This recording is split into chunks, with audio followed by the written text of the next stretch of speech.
masjid beserta pengurus yang saya hormati, alim ulama, tokoh masyarakat, cerdik pandai, Bapak Ibu, orang-orang tua yang saya muliakan, hadirin hadirat yang semoga kita semua senantiasa dirahmati oleh Allah.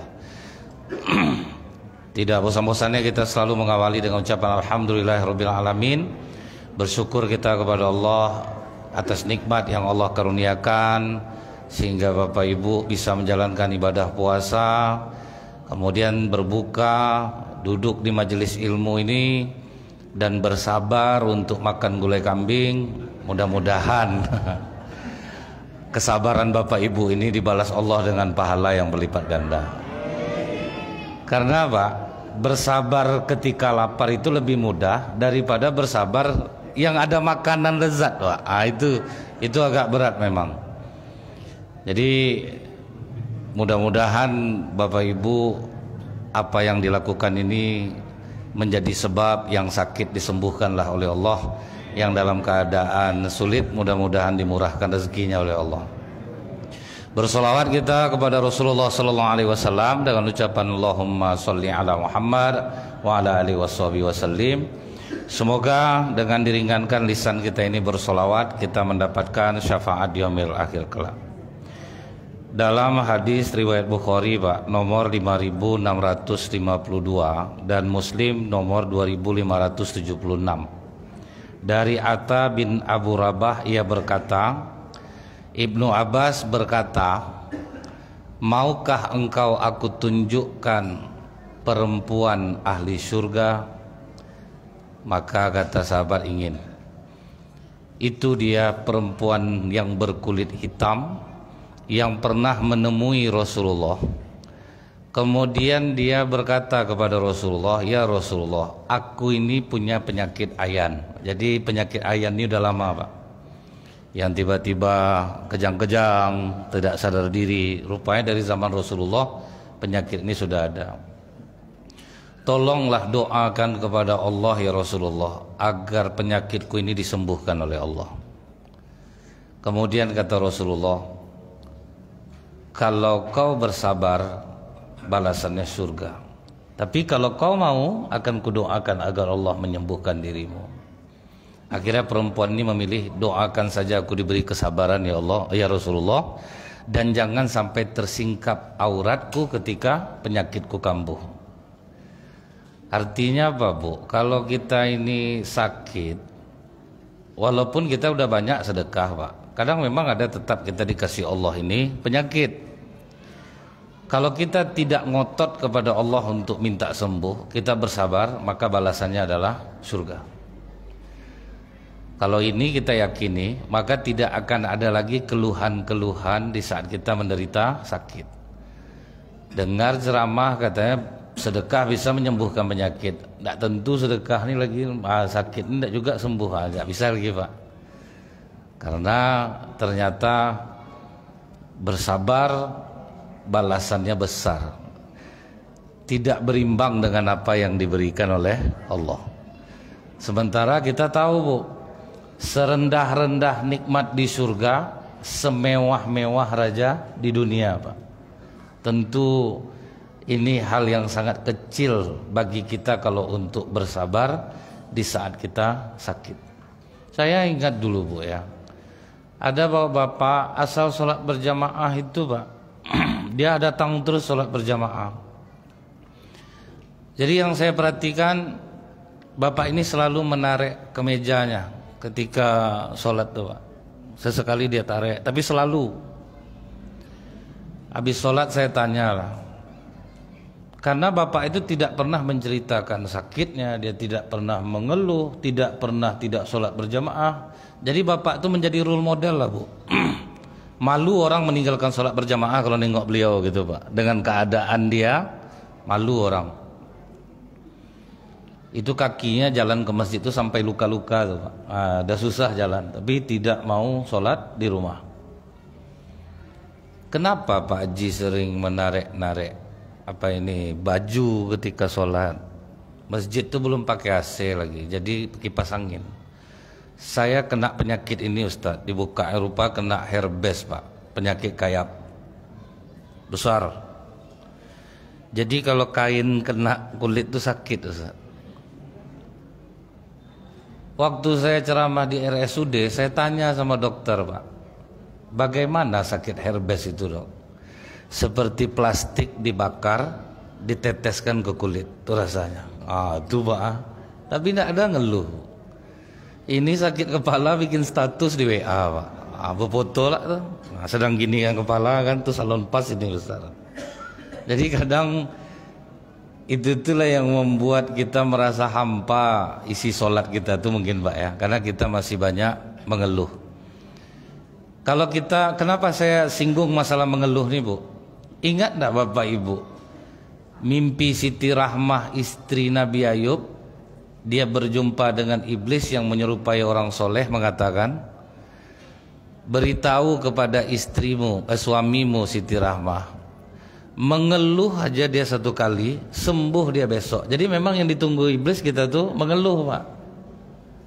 Jadi kalau mengeluh udahlah tuh, selesailah semua, Pak. Berarti kita nganggap Allah salah, kita benar. Selesailah amalan kita tuh, Pak. Jadi ini pelajaran bagi Bapak Ibu yang udah rajin sedekah tapi masih sakit. Jangan kecewa, sebab Allah menjanjikan hal yang lebih baik di dunia ini ataupun di akhirat nanti. Dulu di Riyadh ada tentara tabrakan patah kakinya, masuklah ke rumah sakit jantung angkatan bersenjata di Riyadh. Pimpinan rumah sakit itu Dr. Khalid Jabir namanya, Pak. 6 bulan dia di rumah sakit, orang banyak memberikan dorongan kesabaran sama dia. Tapi justru jawabannya apa, Pak? Bersyukur saya patah kaki saya nih, selesai hafalan saya 15 juz lagi. Itu yang disyukurinya, Pak. Jadi Allah itu mematahkan kaki saya karena udah bertahun-tahun hafalan saya masih 15 juz. Inilah kesempatan 6 bulan saya di rumah sakit, selesai hafalan saya. Itu orang yang bisa mengambil hikmah positif dari musibah yang dia terima, Pak. Jadi bagi orang-orang yang beriman, apapun musibah yang menimpa dia, pasti itu baik bagi dirinya selama dia tidak berburuk sangka kepada Allah. Kalau orang-orang yang berburuk sangka itu, Bu, ya, dia menjadikan amal ibadahnya itu untuk mendapatkan dunia. Itu yang disindir Allah.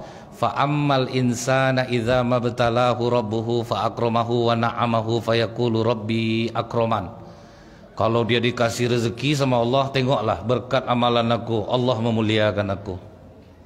Sampai kadang cerita ke orang tuh, Pak, nampak orang susah maka rajin Ibu sholat duha. Saya maka enak hidup saya ini, duha saya itu 12 rakaat satu hari itu. Kalau tidak sampai 12 rakaat tuh tidak enak, meriang badan saya ini. Kan inilah gaya. Tahajud kita malam. Tapi coba, Bu, udah rajin dia sholat, kena dia. Wa ammal insana idza mabtalahu faqadara alaihi rizquhu fayaqulu rabbi ahanan. Dibatasi Allah rezekinya, percuma aku sembayangnya. Enggak juga akan berubah hidup aku nih. Itu yang masih banyak mental yang seperti itu, Pak. Jadi inilah perempuan yang dikagumi oleh Ibnu Abbas. Dia tidak minta sembuh, tapi dia justru minta diberikan kesabaran. Jadi udah tahu kita tuh, Bu, ya, kalau kita sakit, yang kita minta ke Allah itu adalah kesabaran. Mau kita berobat kemana pergi, itu kan sabar namanya itu, Pak. Ini kadang obat yang pertama belum ada reaksinya lagi, ganti obat kedua, sudah tuh naik semua obat tuh, Pak. Itu tuh kadang kita tuh ingin instan, Pak, ingin cepat. Karena mengetahui hal inilah, Bu, rata-rata sahabat Rasulullah, bahkan ada yang lebih ekstrim, Pak. Kan dia tanya ke Rasulullah, kalau kita demam tuh Rasulullah, apa balasannya dari Allah? Itu kan bagian dari api. Jadi kalau kita sakit demam itu, Allah selamatkan kita dari api neraka, dibalas Allah dengan surga. Sejak itu apa doanya, Bu? Ya Allah, abadilah sakit demamku sampai akhir hayatku, tetapi tidak menghalangiku dari solat berjamaah dan berjihad di jalan Allah. Jadi sampai akhir hayatnya, Pak, demam dia, Pak. Jadi Bapak janganlah ini Bapak amalkan, Pak. Kalau sahabat Rasulullah itu dia tidak berbuat-buat, itu memang aslinya seperti itu gitu, Pak. Memang kokoh dia mengatakan itu. Kalau kita kan bolak-balik, Pak. Kita ini Kadang pas kuat, karena godaan kita di zaman sekarang itu tuh memang besar. Tidak bisa pula dianggap enteng, Bu. Inilah zaman dikatakan Rasulullah, harga kesabaran sama dengan menggenggam bara api yang sangat panas. Siapa yang sanggup sabar pada saat itu, pahalanya 50 kali sahabatku. Karena memang berat. Pagi kita beriman, sore kafir balik. Nah, inilah udah mulai masuk nih, Pak. Pagi jadi orang baik, sore jahat balik. Itu besok baik balik, itu jahat balik. Ganti-gantian lah seperti itu terus, Pak. Tiba kuat iman, kuat ibadah. Setelah itu banyak masalah, lari dari ibadah. Problemnya, Bu, ya, saya perhatikan, saya karena mengisi rutin di lembaga permasyarakatan, rata-rata begitu mereka di dalam taat ibadah, puasa sunnah, tahajud, begitu lepas balik, Pak. Jadi itu sampai jadi pikiran juga bagi saya itu, Bu. Kenapa kok membalik-balik? Rupanya di luar nih godaannya luar biasa, Pak. Godaannya luar biasa. Jadi tahanan yang udah lepas rata-rata lari kalau ketemu saya, Pak. Karena membalik-balik. Yang istiqomah tetap dia di jalan kebaikan. Tapi banyak tuh balik-balik, Bu. Bahkan ingat dulu dia di penjara totalnya 16 tahun kasus sabu-sabu, Pak. Terakhir dia keluar, pergi dia ke rumah saya waktu itu. Saya itulah Ustadz, besar keajaiban amalan-amalan yang saya dengar di pengajian Ustadz tuh. Oh alhamdulillah lah, Pak. Saya waktu di dalam tuh tidak pernah berhenti puasa sunat, sholat berjamaah. Sekarang ini terasa efeknya, Ustadz. Dulu kalau ngambil sabu-sabu tuh berbayar di depan, Ustadz. Sekarang udah percaya bandar tuh sama. Sama. Apa nak kecewa, Pak? Tapi dia serius lah ngomong tuh, Pak. Susah rupanya, Pak. Balik dia balik. Itu tadi saya, Bu, ada yang 20 tahun kena, tinggal setahun setengah lagi. Itu saya bilang sama dia, jangan jauh dari masjid, jangan balik ke situ balik, karena godaan di luar berat. Begitu udah 20 tahun, Pak, di dalam, keluar, apa ndak menjadi dia, Pak? Karena peluang itu besar, Pak. Peluang itu besar. Gajinya pun besar. Ibu tahu enggak tukang jaga gawang narkoba itu aja 300.000 sehari itu, Pak. Itu istilahnya tukang jaga gawang, memperhatikan pembeli aja, itu 300.000 sehari. Ini baru ditangkap baru, Bu, kan, yang mantan polisi. 1 kilo sabunya, Pak. Dia mantan polisi, bukan polisi. Dia pecatan polisi. Baru 2 hari ini baru, kalau enggak salah saya. Jadi memang susah, fitnah di zaman sekarang ini besar. Barulah 2 hari kemarin saya, Bu, kiai mencabuli 38 santrinya, lebih banyak lagi, Pak. Malu saya mau ceramah kadang-kadang. Takutlah saya kena lah saya kasus yang sama, itu yang ngeri. 38, Pak. Bapak coba searching di YouTube, pengasuh pondok pesantren mencabuli 38 santrinya. Ndaklah perempuan, laki-laki. Laki-laki lah, Bu. Jadi iblis ini betul tidak ada takutnya, Pak. Jadi susah juga kami ini sok-sok suci itu, Pak. Rupa kasus besar-besar, Pak. Orang-orang macam kami ini, Bu, besar kasusnya. Sebabnya apa, Bu? Kami ini berbicara, belum tentu kami bisa mengamalkannya, Pak. Itu yang membalik-balik kaji itu jadinya, Pak. Kalau mengkaji bolehlah. Musik tuh Bapak Ibu melalaikan kita. Bunyi handphone, Pak. Handphone Ustadz yang bunyi, Pak. Pemusik rupanya handphone. Nah, itu susahnya kadang, Pak, ya. Apa yang kita sampaikan itu tidak sesuai, Bu. Nah, jadi ini zamannya memang zaman fitnah, zaman yang memudahkan kita untuk mengeluh, zaman yang sulit untuk sabar. Zaman yang sulit untuk sabar. Bagaimana tidak sulit, Pak? Sakit Bapak sebetulnya bisa Bapak sembuh, tapi kadang ada oknum yang memperlambat kesembuhan Bapak. Itu tuh yang susah tuh, Pak. Orang bisa lahir normal, disuruh operasi, Pak. Apa enggak ngeri sekarang nih, Pak, kan? Ada pengakuan dokter yang dikeluarkan dari Ikatan Dokter Indonesia, dan itu selalu dia muncul di podcast Deddy Kobuzer. Kan dia dikeluarkan dari Ikatan Dokter Indonesia, Pak, karena dia membawa obat kanker yang tidak memerlukan lagi kemoterapi dari Amerika. Pas dihadapkannya bukti otentik kandungan obat itu ke dokter, ini kalau masuk bisa ndak operasi lagi saya nih ya, rugi, makanya ndak bisa masuk Pak. Jadi wajar orang banyak berobat jadinya ke Malaka. Jelas Pak, ini sakit, ini obat, Pak balik, ada pantang makan dokter, ada, makan. Apa ndak mau orang berobat ke Malaka Pak, sampai untung berapa triliun Malaysia Pak dari pengobatan orang Indonesia ke sana. Di sini kadang ada oknumnya dipetakut-takutnya kita Bu. Sakit Bapak sakit biasa Pak, menggeleng-geleng kepala. Udah berapa lama Bapak nih Pak? Udah belum berapa bulan nih. Ini udah parah nih Pak, nggak sanggup saya nih, angkat tangan saya nih. Cek darah lah Bapak dulu, kan lumayan duit itu Pak, cek darah lengkap. Habis dipetakut-takutnya Pak. Orang bisa lahir normal, ini posisi anak udah mulai terjepit nih, kurang oksigennya nanti. Itu tuh Pak. Jadi itu yang membuat kita sulit untuk sabar. Saya kan pernah cerita sama Bapak Ibu, kadang saya temakan cakap saya sendiri Bu. Saya menasihati tukang jahit. Saya sedang duduk sama tukang jahit. Tidak lama sudah itu datang kawannya Pak, minta jahitkan celana. Karena kawannya ditanggalkannya bahan orang nih, dikerjakannya jahitan kawannya itu. Kawannya pulang, saya nasihati lah dia, ini cara ini tidak benar Pak. Kapan lagi kita nih mau berubah? Kita profesional aja Pak, kawan-kawan, tapi tunggu dulu. Kerjakan yang orang yang sudah kita janjikan nih. Ini memperburuk nama tukang jahit nih Pak, nama tukang jahit ini udah buruk. Sampai istilahnya ada istilah, kau janji tukang jahit kau nih.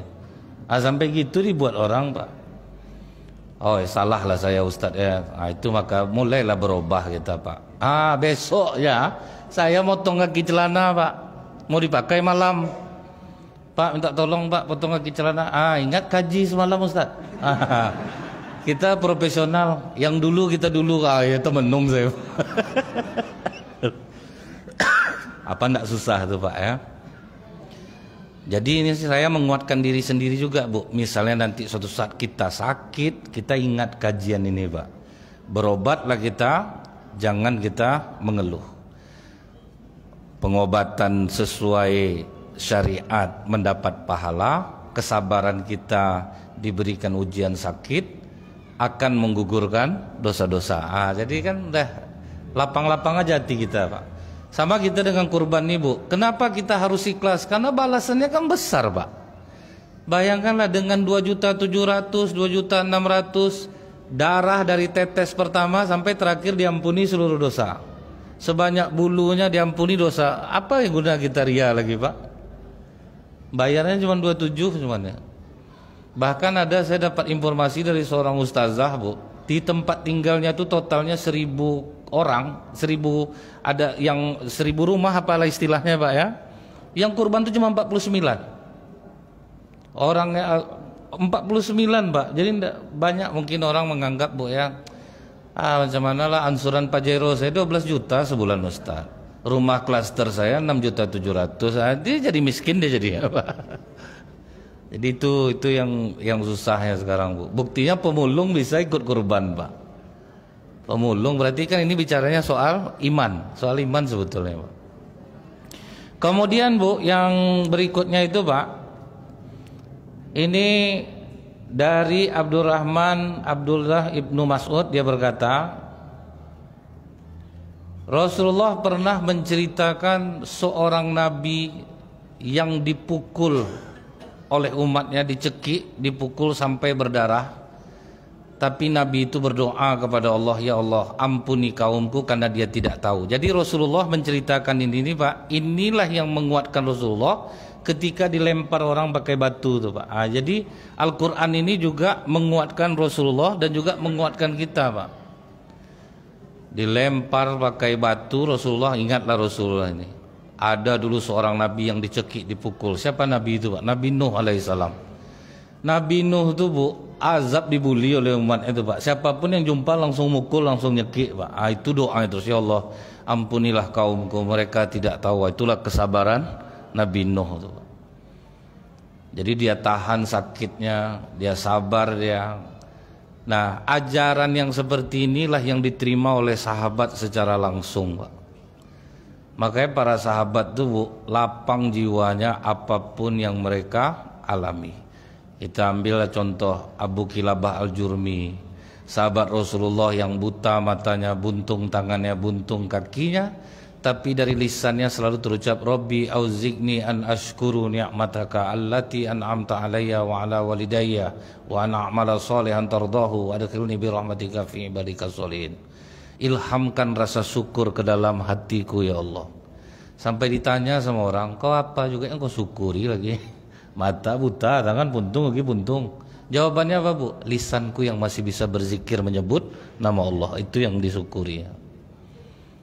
Jadi sependerita apapun kita, Bu, tetap ada nikmat Allah yang berlebih di hati kita. Bersyukur kita, nikmat kita ditambah. Yang membuat kita kufur itu kadang-kadang kan mulut orang, Pak.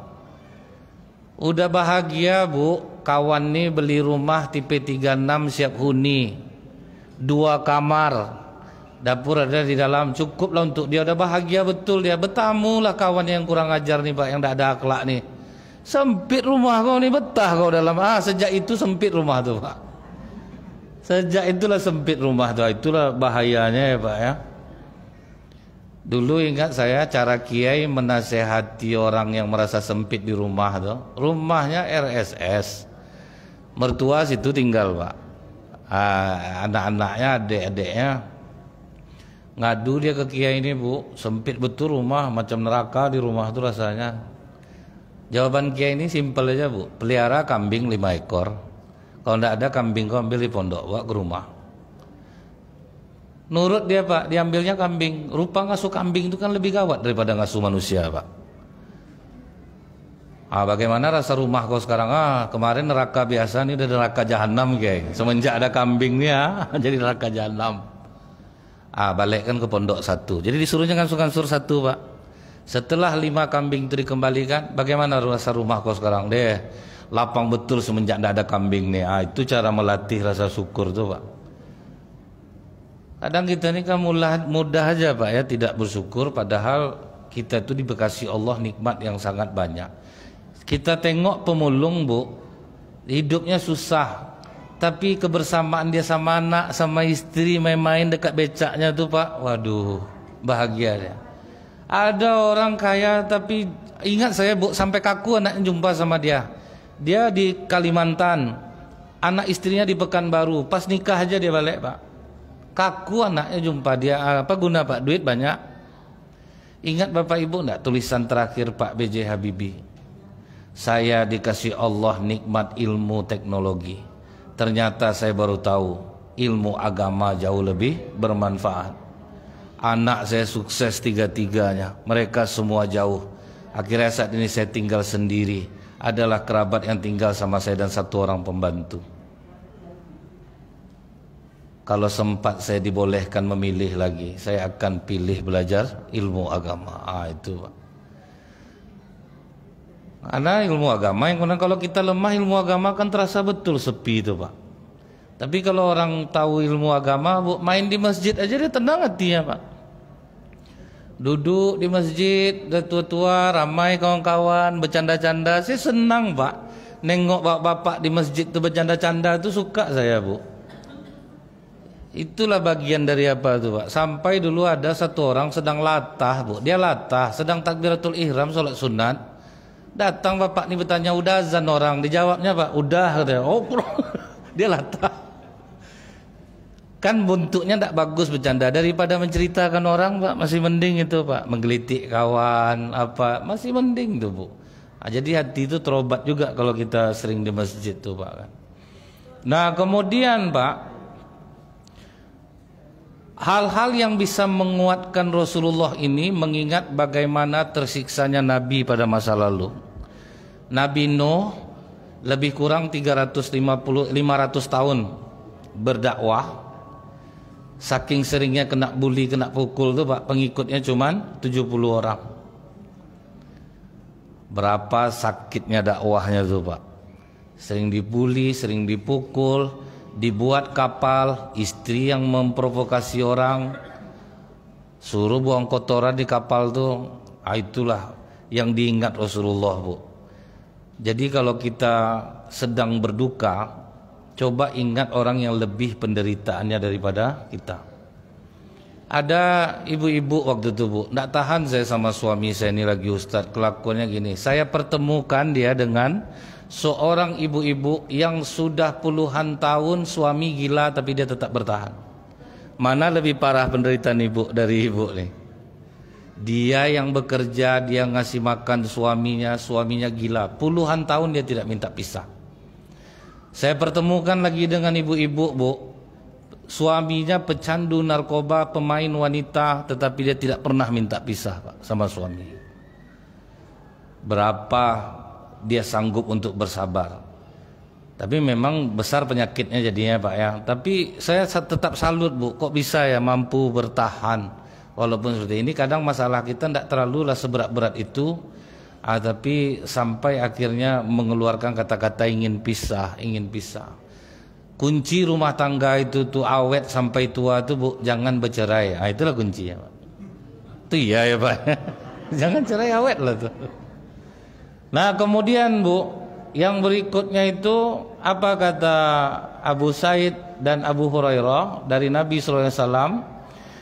Seorang muslim yang tertimpa kecelakaan, bencana, kebingungan, kesedihan, kesakitan dan kesusahan termasuk duri yang menusuknya, niscaya karena Allah melebur kesalahan-kesalahannya. Ada kadang dosa-dosa kita ini nih, Bu, ya, yang tidak bisa dihapus dengan istighfar, Pak. Tetungkup baru bisa terhapus dia. Tekilir baru bisa dia terhapus. Itulah kadang dikasih Allah. Padahal ibu ini mau ke masjid, Bu, tetungkup dia di pintu, tekilir, bengkak kakinya. Bukan karena Allah benci. Kalau orang yang tidak tahu, padahal awak tujuan awak baik nih ya, mau ke masjid nih. Celaka juga kita. Padahal Allah sedang melebur dosa-dosanya. Karena kan tiap-tiap hari ini, Pak, tidak ada kita yang tidak berdosa, Pak. Tidak ada yang tidak berdosa itu, Bu. Banyak hal-hal yang bisa membuat kita berdosa dan kita tidak menyadarinya, walaupun pakai kata-kata, Kak, aku bukan menjelek-jelekkan orang nih, Kak, ya. Ini nyata, Allah saksian ya. Walaupun pakai itu kan tetap menjelekkan orang, Pak. Sementara yang kita tonton banyak yang membuat kita menjelekkan orang sekarang nih, Pak. Apapun yang kita tonton di TV, Bu, banyak peluang untuk bisa membuli orang, menghina orang, merendahkan orang. Karena dia memang ingin direndahkan pula, Pak. Itu yang bingungnya kita, Pak, kan. Dia gini, Bu, kita tidak boleh menggunjing orang, tapi jangan pula buat kelakuan supaya kita digunjing orang. Kan susah tuh, Pak. Misal kalau ada acara makan-makan kue di masjid, supaya tidak digunjing orang, jangan dibungkus kue tuh. Tunggu dulu. Udah selesai orang makan, ada lagi barulah bawa pulang. Saya menyampaikan ini karena saya pernah teribu hati, Bu. Saya sedang ceramah di depan saya, kan saya tidak bisa makan sambil ceramah, Pak. Ada anggur, ada salak, ada apel. Saya tinggal beruduk, lenyap, Pak, lenyap. Tidak ada tersangkanya, Pak. Wajah soleha semua, Ibu. Siapa yang mau saya tuduh? Itu ya, Pak, ya. Kita memang tidak boleh bergunjing, tapi jangan buat kelakuan sehingga membuat orang menggunjing kita. Dan walau bagaimanapun kita menggunjing tetap salah, Pak, tetap salah. Akhir-akhir ini lagi, Bu, banyak yang membuat kita bergunjing tuh. Ada kiai mana tuh yang dia bahasanya wa makoli itu, Pak. Wa makoli inna rahmatan tuh bisa lah bahasa semut. Koli kau aja katanya, Bu, ya. Jadi kadang terbawa, Pak. Ustaz Somad itu pancing mau ngupload ya, bayangkan sama Bapak tuh. Banyak membuat kita berdosa sekarang nih, Bu. Jadi inilah yang membuat kita tuh kadang ada celaka. Makanya, Pak, ya, kalau kita ada terjatuh, ada apa, seharusnya kita bersyukur, Pak. Seharusnya kita bersyukur. Jadi bencana-bencana yang terjadi di Sumbar atau apa, ya kalau orang yang ngerti, Pak, dia akan bersyukur dengan keadaan itu. Saya mengira dulu, Bu, waktu bom Bali itu semua orang Bali marah. Ternyata ada beberapa orang Bali, ya kami itu udah kelewatan. Ada juga yang ngomong seperti itu, Pak. Jadi karena udah kelewatan, akhirnya datanglah sanksi Allah. Kalau bagi orang yang apa, dia tidak tersinggung dengan kata-kata saya nih, terasa dia langsung introspeksi diri, memang betul juga. Kita tuh enak Bu, kalau kita kena tuh langsung menyadari ke diri kita sendiri, langsung kita bisa sadar. Macam saya cerita Pak ya, saya ceramah di Perawang. Apapun musibah yang terjadi kepada kita Bapak Ibu, pasti ada hikmah yang baik di balik sebuah musibah. Jangan mengeluh. Bukan main Bu, macam orang paling sabar di atas dunia saya waktu itu Pak. Orang mendengarnya Pak sampai ada tuh tunduk-tunduk. Saya sangka haru gitu, rupa tidur Bu. Ya, taunya tuh air liur keluar Pak. Dia dekat lah depan. Habis saya ceramah tuh Pak, yang bawa mobil nih Bu, masuk ban mobil tuh ke aspal. Dia kecil lubangnya tapi curam Pak, pecah ban mobil tuh. Spontan saya bilang, sebesar tuh lubang gak nampak sama Bapak. Ingat kaji tadi Ustaz, apapun musibah yang menimpa kita, pasti itu diam saya Bu. Itu asli itu diam saya Pak. Apakah cukup Allah menegur dengan cara seperti itu? Udah ganti ban serap. Ban serap itu kan lebih kecil daripada ban lain Pak. Sampai dipalas Bu, pecah hari jam 2 malam. Tentu dibawa aja menggelinding lagi Pak. Habis amplop saya beli pelek, beli ban. Nah, rasakan lah situ. Tapi waktu saya kena tuh Bu, bersyukur saya. Demi Allah Pak, alhamdulillah ditegur langsung oleh Allah. Nah, jadi hati-hati lah nih. Kadang kan kami ini ceramah Pak, macam kan ahli tahajud, macam kan ahli zikir, macam orang yang tidak ada berdosa, orang baik-baik aja. Padahal kadang macam hantu juga kelakuan tuh Bu. Walaupun kadang dikasih amplop macam-macam terkejut, tidak ada. Tadi saya ada pengurus Masjid Gunung Merah ngasih saya kupon, apa nih Pak? Tapi saya pegang juga Pak. Tadi nih kejadiannya besok nih. Ini untuk Ustaz ada dua, aduh Pak, tapi Pak kuat pegangnya Bu. Langsung aku, alah sandiwara tuh, buat terkejut, buat apa itu. Nah kemudian Pak, saya ini termasuk yang dibenci para Ustadz sekarang nih Bu. Ustadznya habis Pak dibongkar-bongkar ya. Ya supaya yang baik kan tidak tersinggung dia Pak. Kalau Ustadz yang lurus pasti tidak tersinggung dia kata-kata saya. Kemudian yang berikutnya itu Pak, pernah Ibnu Mas'ud memegang kepala Rasulullah. Waktu itu Rasulullah sedang sakit. Saking panasnya Pak, ditarik Ibnu Mas'ud tangannya. Panas betul badan kau Rasulullah. Itu beberapa hari sebelum Rasulullah meninggal tuh Pak. Kalau kami para Nabi dan Rasul ini, kalau sakit kami 2 kali lipat orang biasa. Apakah begitu juga dengan pahalanya Rasulullah? Benar. Pahalanya pun kami lebih besar. Jadi Nabi pun tetap diperlakukan Allah bagaimana layaknya umatnya sendiri, bahkan di atas umatnya penderitaan yang dirasakannya. Jadi Rasulullah itu role model Bu. Jelas apa yang diomongkan sesuai dengan prakteknya Pak. Ini kami Ustadz nyuruh orang bersabar, tapi kendaraan mewah-mewah Pak, disuruhnya jamaah bersabar kan dah kena Pak kan. Kendaraan bagus, sikit isi amplop tidak datang dia lagi ke masjid tuh Bu, diganti-gantinya ke orang. Orang disuruhnya bersabar, qanaah, banyak-banyaklah kita bersyukur Bapak Ibu. Kurang amplop ditanyanya, termasuk saya tuh Pak. Ini saya menceritakan diri saya sendiri ini. Mudah-mudahan bisa berubah, karena memang itu penyakit tuh Pak. Padahal saya ingat Bu ya, dulu saya ingat ceramah di pedalaman, dikasih orang 6.000, dikasih ubi, dikasih tebu, enak hidup saya Pak. Ini udah dikasih orang besar bisa merasa kekurangan, kan kurang ajar nama itu kan Bu. Nggak bersyukur nama itu. Jadi itu kadang membalik-balikkan hati balik Bu ya. Makanya kenapa Ustaz Abdul Somad itu suka ke pedalaman itu Pak. Dia nostalgia Pak. Ada kebahagiaan yang tidak bisa dibahasakan itu Bu. Nah kemudian yang berikutnya Bu, dari Abu Abdullah Kabab bin Al-Ard radhiyallahu anhu, dia berkata, kami pernah mengadu kepada Rasulullah, kenapa kau tidak berdoa saja kepada Allah ya Rasulullah, kami ini sudah menderita. kami tersiksa. Kenapa kau tidak berdoa untuk keselamatan kami ya Rasulullah? Apa kata Rasulullah? Umat-umat dahulu tahu kalian, lebih parah penderitaannya daripada kalian. Sedikit pun mereka tidak mengeluh kepada Allah. Jadi itu agak tegas Rasulullah kepada para sahabat yang mengeluh ini, Pak. Ada yang digergaji kata Rasulullah, ada yang dikasih sisir pakai besi, tapi sedikit pun mereka tidak surut. Barulah sadar sahabat tuh, Bu, kalau memang di jalan kebaikan itu pasti resikonya besar, Pak. Pasti resikonya besar, tidak ada ndaknya.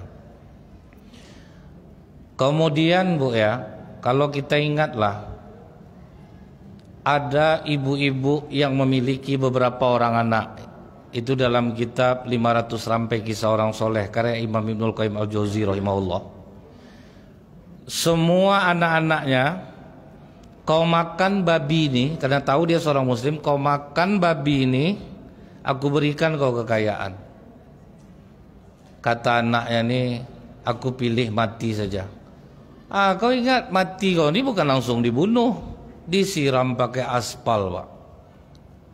Nah, daripada memakan babi, itu disiksa. Sampai nanti ke ibunya nih, ini tinggal kau lagi. Mau kau menyelamatkan diri kau enggak? Anak aku udah di surga, ngapain aku sendiri di dunia? Bunuh juga laku. Itulah siksanya di jalan Allah itu, Pak. Macam saudara kita di Palestina itu ya Bu ya, bayangkan tuh Pak, anak sendiri tinggal lagi. Sampai ada saya berterima kasih kepada Allah, anak saya syahid 2 orang. Ada yang berbahagia seperti itu, Pak. Nah itu membuktikan apa Bu ya? Kalau orang tauhidnya kuat, kematian yang seperti itu justru itu yang mereka rindukan. Karena mereka yakin mati kami masuk surga sebelum terjadi hari kiamat. Jadi dalam hadis qudsi itu Bu, orang-orang yang mati syahid itu terbang-terbang di surga di dalam paru-paru burung. Kemudian Allah bertanya kepada mereka, adakah yang mau kalian minta lagi? Ini aja udah lebih ya Allah, minta lagi. Enggak ya Allah, ini sudah lebih. Dipaksa Allah, minta kalian kepada aku. Kata mereka, kalau boleh ya Allah, beri kami nyawa 100 lagi, hidupkan kami hingga kami mati satu persatu. Karena sudah merasakan kenikmatannya itu. Kalau itu tidak bisa lagi kata Allah. Kalau itu tidak bisa lagi. Nah inilah kata-kata yang diucapkan Abdullah bin Huzafah ketika dia mau direbus di dalam air. Menangis dia nengok air yang sedang menggelegak tuh Pak. Udah senang lah dia orang kafir tuh. Kau kalau mau mundur bisa sekarang. Aku bukan mau mundur. Aku nangis kok nyawa aku cuma 1 ya. Kalau 100 kan enak. Kalian rebus, mati, hidup, balik, rebus. Aku tahu bagaimana kebahagiaannya. Akhirnya nyerah orang kafir dibuatnya Pak. Udahlah pulang aja lah kau lagi ya. Sampai gitu Pak. Nggak jadi nyiksa ya. Saking kuatnya tauhidnya itu Bu ya. Jadi memang Rasulullah sudah berpesan kepada Ali bin Abi Thalib, siapa yang mencintai aku, kemiskinan akan mendekat kepada dia lebih kencang daripada air bah yang mengalir. Pasti susah. Tapi kalau kita merasakan tidak ada, kita susah kali. Alhamdulillah Pak, kita tidak merasakan hal yang seperti itu Bu. Cobalah misalnya posisi umat Islam yang ada di Eropa gitu Pak ya. Ada ingat saya satu orang, dia sendiri Bu, Al-Quran dibakar, dihantamnya orang tuh Pak, sendirian. Bayangkan Pak. Ketika kita dalam keadaan seperti itu tuh Bu, itu terasa betul tersiksanya itu tuh luar biasa. Makanya para sahabat setelah dinasihati Rasulullah ini, mereka akhirnya menjadi lebih sabar, tahan terhadap siksaan itu. Karena kalau saya ada terima kiriman video Pak, penyiksaan-penyiksaan mujahid di penjara-penjara Israel itu sadis rupanya, memang luar biasa sadisnya. Kalau dimatikan langsung oke lah Pak ya. Ini memang disiksa, disuruh anjing menggigit satu persatu. Itu yang ngerinya itu.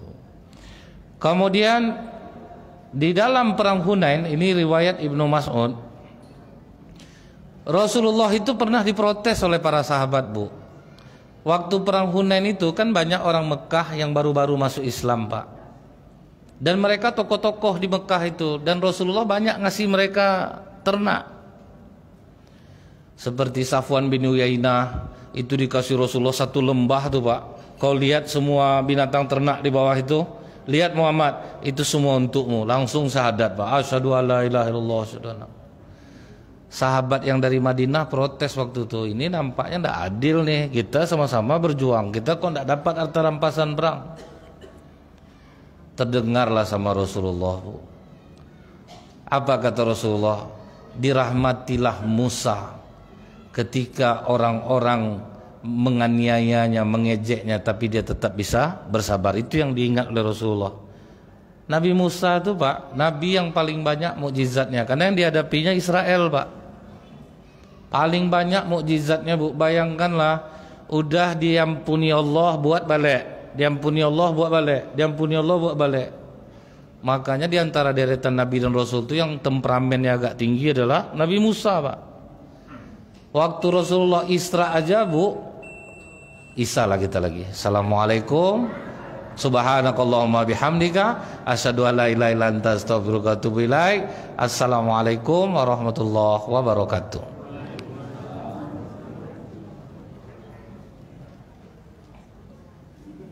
Alhamdulillah.